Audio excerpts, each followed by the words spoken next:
এক রাজার রাজত্ব, ধনী। একবার বিশাল রাজ্য এবং নম্র গ্রামগুলির দেশে এমন একটি রাজ্য ছিল যেখানে সম্পদ শুধুমাত্র সোনায় পরিমাপ করা হতো না, কিন্তু তার মানুষের হৃদয়। নেতৃত্বে ছিলেন রাজা তৃতীয় রিচার্ড, যিনি সকলের কাছে ধনী হিসাবে পরিচিত। তার শাসন কেবল ঐশ্বর্যই নয়, তার প্রজাদের প্রতি গভীর সহানুভূতি দ্বারাও চিহ্নিত ছিল।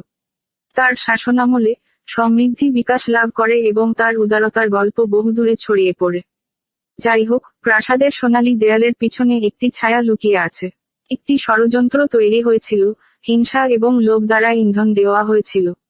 রাজার জনপ্রিয়তা ও সম্পদের প্রতি ঈর্ষান্বিত কিছু অভিজাত ব্যক্তি তাকে উৎখাত করার ষড়যন্ত্র করে। তারা তার বাড়াবাড়ির গুজব ছড়িয়েছিল, তাকে বিলাসিতা দ্বারা অন্ধ একজন বেপরোয়া শাসক হিসাবে চিত্রিত করেছিল।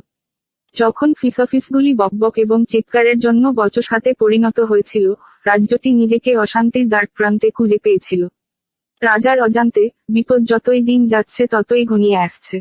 তার বিশ্বস্ত উপদেষ্টারা, আনুগত্য এবং ভয়ের মধ্যে ছিন্ন, কর্মের সর্বোত্তম পদ্ধতি নিয়ে বিতর্ক করেছিলেন। তার বিশ্বস্ত উপদেষ্টারা, আনুগত্য এবং ভয়ের মধ্যে ছিন্ন, কর্মের সর্বোত্তম পদ্ধতি নিয়ে বিতর্ক করেছিলেন। এদিকে, শহরের কেন্দ্রস্থলে, জেনা নামে এক যুবতী অনাথ এমন একটি গোপনে হোঁচট খেয়েছিল যা সবকিছু পরিবর্তন করতে পারে। সাহস এবং সংকল্প ছাড়া আর কিছুই না নিয়ে, তিনি রাজাকে সতর্ক করার জন্য যাত্রা শুরু করেছিলেন। পথের মধ্যে, তিনি অপ্রত্যাশিত জায়গা থেকে মিত্রদের মুখোমুখি হন, সোনার হৃদয়ের একজন নম্র কামার, একজন জ্ঞানী বৃদ্ধ গল্পকার যিনি তার চেয়ে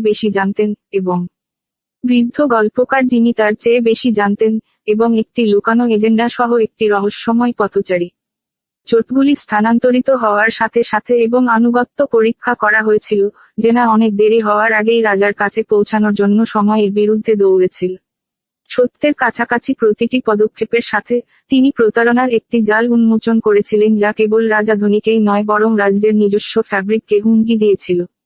হৃদয়বিদারক ক্লাইম্যাক্সে, সত্য প্রকাশ করা হয়েছিল, বিশ্বাসঘাতকতা প্রকাশ করা হয়েছিল এবং জোটগুলি নতুন করে তৈরি হয়েছিল।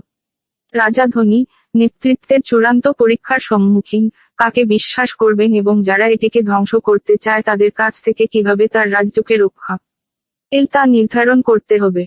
এক রাজার রাজত্ব, ধনী, সাহস এবং বিশ্বাসঘাতকতা, প্রেম এবং ক্ষতির গল্প, যেখানে সম্পদের প্রকৃত পরিমাপ সোনায় নয়, মানুষের আত্মার শক্তিতে নিহিত।